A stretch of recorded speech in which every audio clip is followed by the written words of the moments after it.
오늘도 복된 주일 일부 성찬 예배에 참여하신 성도님들을 사랑하고 축복합니다. 귀한 은혜로 믿음의 한 걸음 더 나아가시기를 바랍니다. 어, 굉장히 따끈따끈한 이야기인데요. 오늘 아침에 주일을 준비하면서 깨끗하게 씻고 로션을 바르려고 로션을 손에 짰습니다. 그런데 손에 밥풀이 묻어 있더라고요.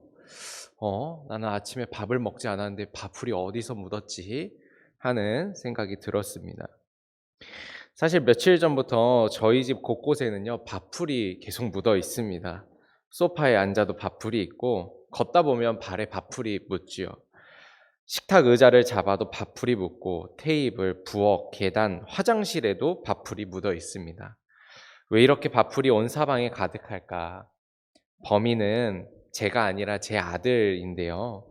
저희 아이가 이제 숟가락으로 밥 먹기를 연습하면서 잘 되지 않으니까 밥을 계속 흘리는 거지요. 그래서 밥을 먹고 나면 온몸에 밥풀이 가득합니다. 다른 반찬들이야 아이가 일어서면서 다 후두둑 떨어지는데 밥풀은 옷에 붙어서 계속 이 아이와 함께 다니더라고요. 그렇게 밥풀을 묻히고 씻기 전에 여기저기 다 돌아다니면서 손으로 대니까 밥풀이 곳곳마다 묻어 있게 됩니다. 이 밥풀을 해결하기 전에는 어딜 가든지 꼭 그 밥풀을 묻히고 돌아다니게 되지요. 물론 아이에게 있어서 밥풀 묻히는 게 뭐 그리 대수이겠습니까? 그러나 10살이 넘어서 20살이 넘어서 30살이 넘어서도 밥풀 묻히고 온 집안을 더럽힌다면 이것은 심각한 문제가 될 수 있지요. 우리는 계속해서 온전한 신앙의 길이라는 주제를 가지고 야고보서를 함께 나누어 보고 있습니다. 이 작은 균열이란 밥풀 같은 것이요. 어느 정도 우리의 신앙의 연륜이 쌓여가고 또 믿음의 깊이가 깊어졌다면 우리는 이런 작은 부분에서부터 성숙함을 보여주어야 합니다.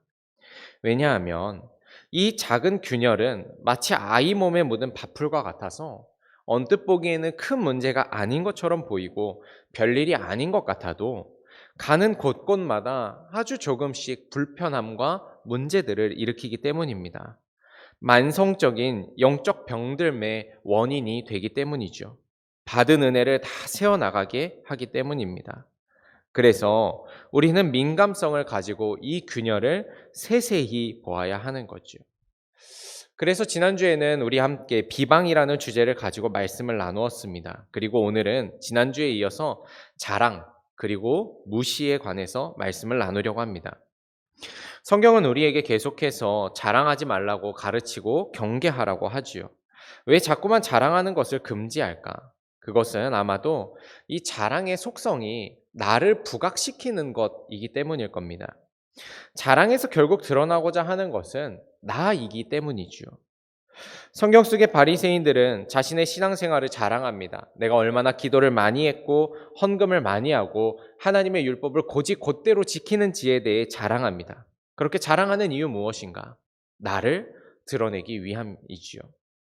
초대교회 중에 하나인 고린도 교회 안에도 이 자랑의 문제가 계속해서 두드러지게 나타납니다. 어느 날 교회 안에 어떤 사람들이 들어와서는 내가 얼마나 주를 신실하게 믿는지, 그리고 내가 하나님으로 받은 능력과 은사가 얼마나 대단한지에 대해서 자랑하기 시작합니다. 그러면서 바울을 폄하하고 이 일을 통해서 자신들이 교회 안에 리더십을 가지려고 하고 부각시키려고 하지요. 이런 소식을 들은 바울은 고린도 후서를 통해 다음과 같이 가르치죠. 고린도 후서 10장 16절에 자랑하는 자는 주 안에서 자랑할지니라. 자랑하는 문제는 이처럼 성경에서 계속해서 다루어진 문제라는 거예요. 그리고 초대교회만이 아니라 오늘날까지도 우리는 이 자랑의 문제에 아주 유념해서 살펴보아야 합니다. 의문이 생기죠. 자랑하는 게 뭐 그리 대수라고 그렇게 금지하는가? 사람이 살다 보면 자랑도 조금 하고 싶은데 어찌 그리 예민하게 반응하는가? 그 이유는 아마도 이 자랑으로 표현된 그 깊은 곳에 있는 영적인 균열 때문에 그렇습니다. 그것은 무엇인가? 바로 자랑이 곧 무시하는 것이기 때문에 그렇습니다. 자랑은 곧 무시입니다. 그러면 무엇을 무시하는가? 자랑은 먼저 자기 자신을 무시하지요. 자랑을 일삼는 사람들의 대부분은 자존감이 낮은 사람들입니다. 정말 자존감이 높은 사람들은 자랑하지 않지요. 왜냐하면 자랑하지 않아도 나는 존중받을 만하고 존귀한 사람이라고 생각하기 때문입니다. 반면에 내가 어떤 학력이나 재력이나 직장이나 무언가를 자랑하고 있다면 그 자랑하는 것이 아니면 나는 아무 존중도 받을 만한 가치가 없다라고 스스로 밑바닥에 생각하고 있는 거지요. 그래서 자랑은 존귀한 자기 자신을 무시하는 행위입니다. 자랑은 또 이웃을 무시합니다. 자랑하는 이는 그 자랑을 듣는 이를 무시합니다. 자랑이란 나의 의도와 상관없이 이웃을 깔보는 행위가 되기 때문이지요. 더 나아가 이웃을 존중하지 않기 때문에 나를 자꾸만 드러내고 부각시키고 자랑하게 됩니다. 그리고 궁극적으로 자랑은 하나님을 무시하는 행위이죠. 우리가 자랑하면서 내세우는 것들은 그 자랑의 모든 일을 내가 했다고 하는 생각이 들어있는 거지요. 그래서 자랑은 하나님을 무시하는 겁니다. 하나님이 이끄셨음을, 하나님이 일하셨음을, 하나님이 역사하셨음을 무시하고 그것을 내가 가로채는 것이기에 하나님을 무시하는 것이 자랑입니다. 그래서 성경은 자랑하는 일을 경계합니다. 자랑하는 자에게 끊임없이 경고합니다. 그리고 더 나아가 오늘 말씀은 그런 자랑이 우리의 신앙에 금을 가게 하고 있음을 보여주고 있습니다. 오늘 우리가 읽은 야고보서 4장 13절에는 어떤 계획을 가지고 자랑하는 한 사람의 이야기가 나오는데요. 들으라, 너희 중에 말하기를 오늘이나 내일이나 우리가 어떤 도시에 가서 거기서 1년을 머물며 장사하여 이익을 보리라 하는 자들아 라고 이야기를 하죠. 이 이야기는 전혀 특별하지 않아 보이고 문제가 없는 것처럼 느껴집니다. 심지어 이 말은 지혜롭기까지 하잖아요. 누군가 이 말을 하는데 그는 계획이 없는 사람, 생각이 없는 사람이 아닙니다. 아주 치밀하고 체계적인 사람입니다. 그는 출발 일자, 목적지, 거류 기간, 거기서 할 일, 어떤 목표까지도 정확하게 설정해 놓았습니다. 그리고 이 일을 주변 사람들한테 말하는 거죠. 내가 이러한 계획이 있습니다. 잘 될 것 같아요. 이러한 말들은 사실 당시 사회 속에서 매우 일상적이고 그들의 관점에 있어서는 지혜로운 일이었습니다. 그러나 우리는 그의 발언에서 겉으로 드러나지 않는 그들의 자랑을 읽어내게 됩니다. 그들은 치밀한 계획을 가지고 있습니다. 자신들이 설계하고 예상하는 미래가 그대로 이루어질 것이라고 생각합니다. 아름다운 자신들의 미래를 자랑하지요. 그래서 야고보가 이 말을 좋은 뉘앙스로 이야기하지 않는 겁니다. 오히려 무언가 큰 잘못을 했다는 듯이 받아들입니다. 왜냐하면 우리의 미래는 내 계획이나 내 손이나 내 능력으로 이루어가는 것이 아니라 하나님이 이끄시는 것이기 때문입니다. 잠언 16장 9절에 사람이 마음으로 자기 길을 계획할지라도 그의 걸음을 인도하시는 이는 여호와 신이라. 잠언 27장 1절에 너는 내일 일을 자랑하지 말라. 하루 동안에 무슨 일이 일어날는지 내가 알 수 없음이라. 오늘 말씀에서 야고보가 의도하는 바가 그렇습니다. 하나님이 아니라 자신이 미래를 만들어 가야 한다고 생각하는 자들. 하나님이 사람들의 일에 신경 쓰지 않는 것처럼 자신의 삶의 자리에서 하나님을 무시하는 자들. 그래서 자신의 계획과 미래에 대한 예측이 이루어지리라 생각하고 자랑하는 자들. 그들의 신앙은 병들었고 균열이 있다. 그 자랑과 하나님에 대한 무시가 그에게 있어서 올무가 될 것이다. 우리도 그렇지 않습니까? 우리는 너무도 쉽게 하나님이 아무것도 아닌 것처럼 계획하고 자랑하지 않습니까? 어떤 일에 대해서 우리가 해왔던 자랑들을 생각해 보십시오. 내가 계획하고 내가 이루어갈 수 있다고 생각했던 일들, 또 하나님의 이끄심이 아니라 그저 내 노력이었노라, 내 열심이었노라 말해왔던 그 자랑스럽게 말했던 일들을 다 생각해 보십시오. 우리의 자랑, 그 자랑은 어쩌면 계속해서 우리를 병들게 하는 원인이었는지도 모릅니다. 그 자랑이 은혜의 그릇에 자꾸만 금이 가게 하는 원인이었는지도 모르죠. 온전한 신앙을 이루고 주님을 향해서 곧게 걸어야 하는 우리의 걸음을 한 걸음, 아니 반발자국씩 길에서 벗어나게 하고 있었는지도 모릅니다. 그렇게 성도 여러분, 오늘 야고보서를 통해서 주시는 말씀으로 우리의 영을 깨워야 할 때인 줄로 믿습니다. 우리의 자랑이 되는 일에 대해서 다시금 생각해 봅시다. 하나님 중심이 아니라 내 중심으로 행해왔던 모든 일과 그에 대한 자랑에 대해서 경각심을 가지고 작은 균열을 메워가는 우리가 되기를 소망합니다. 그러면 자랑과 무시를 외울 수 있는 것은 무엇인가? 바로 겸손과 순종이죠. 겸손의 의미는 나를 낮추는 것을 의미합니다. 더불어 영적인 의미에서 겸손은 반드시 순종을 이루어 가죠. 예수님은 진정한 겸손의 왕이었습니다. 그러셔서 그분은 하나님과 동등됨을 취할 것으로 여기지 않으시고 자신을 낮추시죠. 그리고 그 낮추심은 십자가에 죽기까지 순종하는 것으로 드러납니다. 자랑이 하나님을 무시하는 것으로 이어졌다면 하나님 앞에서의 겸손은 곧 순종으로 이어지지요. 그러니 우리가 자랑이라고 하는 균열을 메우고자 한다면 마땅히 우리는 겸손해야 합니다. 그리고 더 순종해야 합니다. 바라기는 오늘 이 자리에 모인 우리가 겸손과 순종의 참된 성도가 되기를 축복합니다.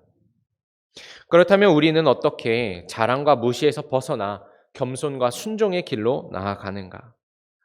첫째로는 삶의 주관자를 깨달을 때 우리는 겸손과 순종의 길로 나아가게 됩니다. 얼마 전 아내와 이런저런 대화를 하다가 아내가 물었어요. 당신은 목사가 되지 않았다면 어떤 직업을 가졌을까? 그래서 오래전 저의 장래 희망을 떠올려 보게 되었습니다. 저는 사실 국어 선생님이 되고 싶은 학생이었습니다. 책을 워낙 좋아했고 다른 어떤 과목보다 국어 성적이 제일 좋았습니다.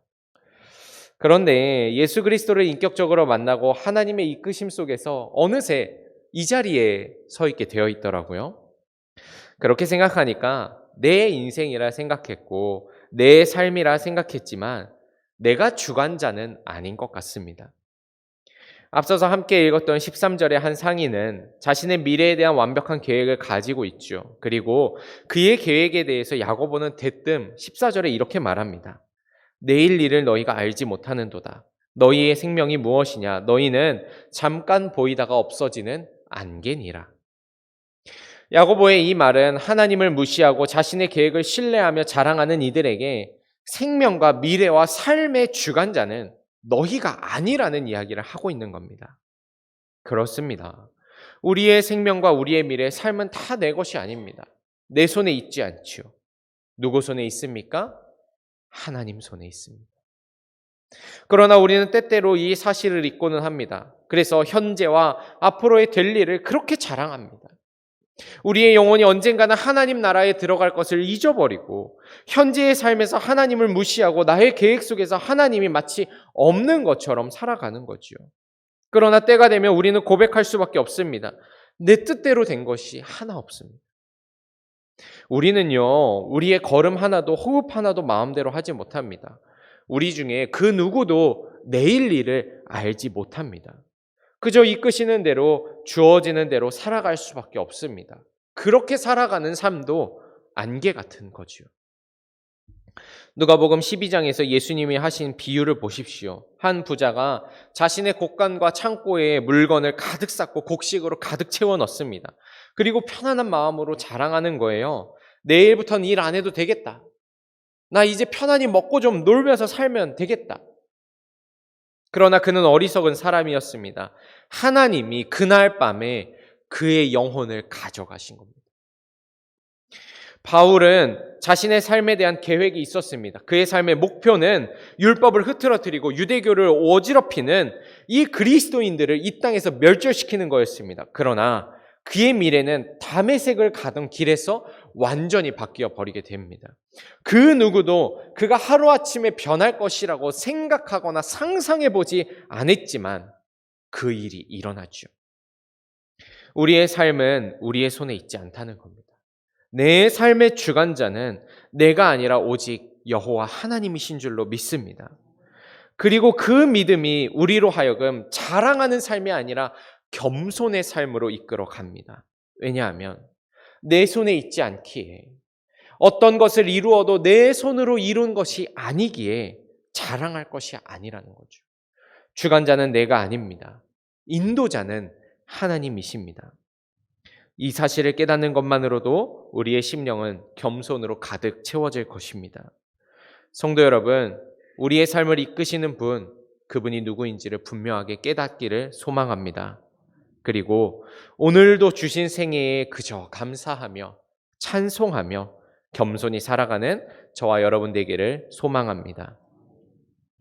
두 번째로, 자랑과 무시에서 벗어나 겸손과 순종의 삶을 살기 위해서는 영원한 것을 바라보아야 합니다. 사람이 무엇을 보느냐는 그 사람의 많은 것들을 결정하지요. 자랑도 마찬가지거든요. 우리는 수많은 자랑거리들을 살아가면서 만납니다. 학력을 자랑하는 사람도 있고 외모를 자랑하는 사람도 있습니다. 자신이 가지고 있는 인기와 인맥을 자랑하는 사람, 재력을 자랑하는 사람, 직장을 자랑하는 사람 많이 있습니다. 왜 같은 자랑임에도 여러 가지를 자랑할까? 그것은 사람마다 바라보고 사람마다 집중하는 것이 다르기 때문이라는 거죠. 왜 우리는 자랑하면서 타인을 무시하게 될까? 그것은 내가 앞에 있는 사람이 아니라 나의 학력과 재력과 나의 자랑거리들을 보고 있기 때문입니다. 왜 우리는 자랑하면서 하나님을 무시할까? 하나님이 아니라 내 자랑거리들을 보고 있기 때문이라는 거죠. 그리고 여기에 자랑과 무시에서 벗어나는 길이 있죠. 자랑과 무시에서 벗어나려면, 우리 안에 겸손과 순종이 역사하는 성도가 되려면 세상적인 가치에서 이제는 눈을 돌리고 하나님을 바라보아야 한다는 겁니다. 놀랍게도 성경에서 가장 자랑거리가 많았던 한 사람, 그 사람은 바울입니다. 이 바울이 자랑을 완전히 금지하지는 않았거든요. 바울도 자랑을 많이 했는데요. 그는 학식을 자랑할 만하고 출신을 자랑할 만하고 신앙을 자랑할 만했지만 바울은 언제나 자신의 약함을 자랑했었습니다. 고린도후서 11장 30절에 내가 부득불 자랑할진대 내가 약한 것을 자랑하리라. 그가 자신의 약함을 자랑한 이유는 분명합니다. 그 약함을 통해서 영원하신 하나님을 바라보았기 때문이죠. 그의 눈은 내 인생의 자랑거리들이 아니라 영원한 하나님을 바라보고 있는 눈이었습니다. 그래서 그는 약함을 자랑하게 되는 겁니다. 이번 주 금요특별 부흥회 때 제3 한사랑교회를 담임하시는 김상호 목사님이 오셔서 귀한 말씀 전해주셨죠.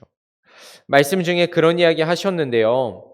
광야이기에 하나님을 경험할 수 있습니다. 참 마음에 와 닿았습니다. 그리고 이어지는 목사님의 간증들이 마음을 울렸습니다. 고난의 시기에 목사님의 약함 가운데서 정말 하나님이 역사하셨습니다. 그런데 어디 그 목사님만 그렇습니까? 저희들도 그렇죠. 하나님을 바라보는 자는 내 약함을 자랑합니다.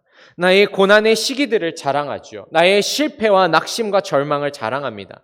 이유가 무엇인가? 그 눈이 세상의 것이 아니라 영원한 하나님을 바라보고 있기 때문입니다. 영원한 하나님을 보니까 이 땅의 것들에 대해서 겸손해지는 거죠. 지나가는 것에 마음을 두지 않습니다. 오직 영원한 하나님만을 찬양하게 되는 겁니다. 16절입니다. 이제도 너희가 허탄한 자랑을 하니 그러한 자랑은 다 악한 것이니라. 야고보가 하는 말이 무엇인가? 자랑 중에서도 허탄한 자랑은 악한 것이다. 세상의 것, 잠깐 손에 쥐었다가 금세 사라질 것들을 자랑하는 삶은 악하다는 것입니다. 그러니 하나님을 바라보라는 거죠. 하나님 안에서 영원한 것을 바라보고 영원한 것을 자랑하는 삶에는 겸손히 함께하기 때문입니다. 그렇습니다. 우리가 하나님을 바라볼 때 우리의 자랑은 겸손한 자랑이 됩니다. 하나님을 보기에 어울리지 않는 이 두 단어, 겸손과 자랑이 만날 수 있게 되는 거죠. 그러니 성도 여러분, 이제 우리의 삶은 어떠해야겠습니까? 이제부터는 영원한 하나님을 바라보아야 할 줄로 믿습니다. 그때 우리의 영혼의 금간 부분이 메워지고 겸손과 순종의 신앙, 온전한 신앙으로 나아가게 될 줄로 믿습니다. 마지막으로 자랑과 무시에서 벗어나 겸손과 순종의 삶으로 나아가기 위해서는 하나님의 뜻을 온전히 받아들여야 합니다. 오늘 함께 읽은 마지막 본문 17절은 언뜻 읽기에 참 뜬금없는 구절처럼 느껴지죠. 앞에서는 계속 자랑에 대한 이야기를 했는데 갑자기 선을 행하지 않는 것도 죄입니다라는 이야기를 하거든요. 17절입니다. 그러므로 사람이 선을 행할 줄 알고도 행하지 아니하면 죄니라. 만일 자랑이라고 하는 코드로만 오늘의 말씀을 이해한다면 17절이 이해되지가 않습니다. 17절은 자랑의 깊은 속성인 무시의 영역에서 이해해야 합니다.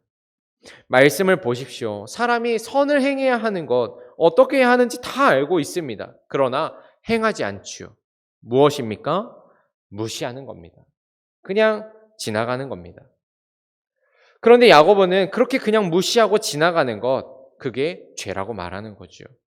이 이야기를 조금 확장시키면 하나님의 뜻을 완전히 받지 않는 것은 죄입니다. 주님의 뜻을 이루지 않는 것도 죄라는 겁니다. 그저 하나님이 하지 말란 것 하는 것만이 죄가 아니라 하라고 한 것을 안 하는 것도 죄입니다. 누군가는 이것을 생략의 죄다라고 표현하죠. 누가복음 10장에 보면 이 생략의 죄를 저지른 자가 나옵니다. 선한 사마리아인의 비유에서요, 강도 만난 사람을 보고 구체적으로 도와주거나 구제하지 않은 두 사람, 제사장과 레위인이 나오거든요. 이들은 강도 만난 일을 해하거나 그의 인생을 힘들게 하지는 않았습니다. 그저 아무것도 하지 않고 지나갔을 뿐입니다. 그러나 그 지나감이 하나님이 보시기에는 죄와 다르지 않았다라는 겁니다. 우리는 이 이야기 가운데 그리고 본문을 통해서 하나님이 주시는 메시지를 받게 됩니다. 하나님의 뜻을 무시하지 말라. 오늘 말씀이 그저 자랑하지 않는 것, 그 목적이 아니라는 사실을 우린 깨달아야 합니다. 하나님이 오늘의 말씀을 통해 우리에게 말하고자 하는 것은 무엇인가? 하나님의 뜻을 완전히 이루어 가는 것입니다. 하나님의 뜻을 온전히 순종하는 것입니다. 그것이 우리의 신앙의 궁극적인 목적이죠. 1862년 미국 아이오와 주에서 태어난 애들레이드 에디슨 폴라드 여사는 시카고에서 교사로 재직하던 여인이었습니다. 그녀는 한동안 당뇨병으로 큰 고생을 하면서 간절히 하나님 앞에 기도했다고 해요. 하나님, 당뇨병을 고쳐주시면 아프리카 선교사로 헌신하겠습니다. 그리고 기적적으로 당뇨병이 완치되었다라는 판정을 받게 됩니다. 이제 하나님의 역사에 대해서 감사하면서 이 폴라드 여사가 아프리카 선교를 가기로 결심을 합니다. 그리고 1년이 넘도록 선교 기금을 마련을 하는데요. 도무지 기금이 마련이 되지가 않는 거예요. 너무너무 큰 좌절 가운데 있었습니다. 하나님이 이거 말씀하셨잖아요. 하나님, 내가 서원했잖아요. 그런데 왜 이루어지지 않는 겁니까? 간절한 마음을 가지고 큰 실망 속에서 어느 기도회에 참석했는데 한 어르신이 이렇게 기도하는 것을 들었습니다. 주님, 우리 삶에 어떠한 일이 일어나도 좋으니 주님의 뜻과 섭리만이 우리에게 이루어지게 하소서. 그녀는 이 기도를 듣는 순간 하나님께 가졌던 불평과 원망, 그리고 선교 기금을 모으는 과정에서 받았던 상처들이 안개처럼 사라지는 것을 느낍니다.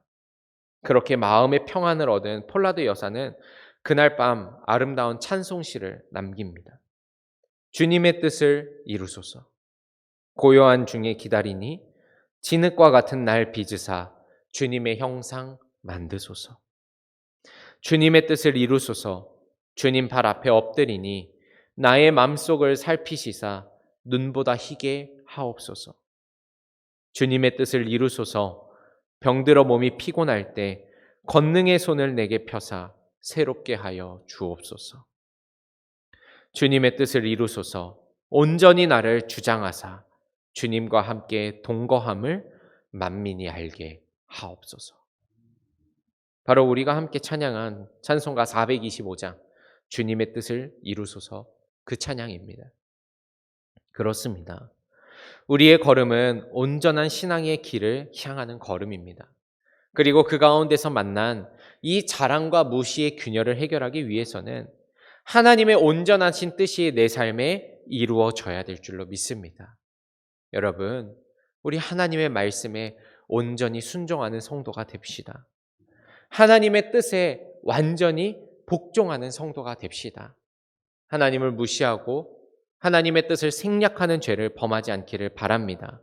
그리고 그와 같이 하나님의 뜻, 주님의 뜻을 온전히 이루고자 하는 성도들의 걸음걸음마다 순종의 이야기, 간증의 이야기가 넘쳐나게 될 줄로 믿습니다. 어쩌면 여전히 우리의 마음에는 허탄한 자랑이 있고 세상적인 가치관이 있고 내려놓지 못한 자랑거리들이 있는지도 모릅니다. 그러나 오늘 이것 하나만 분명히 합시다.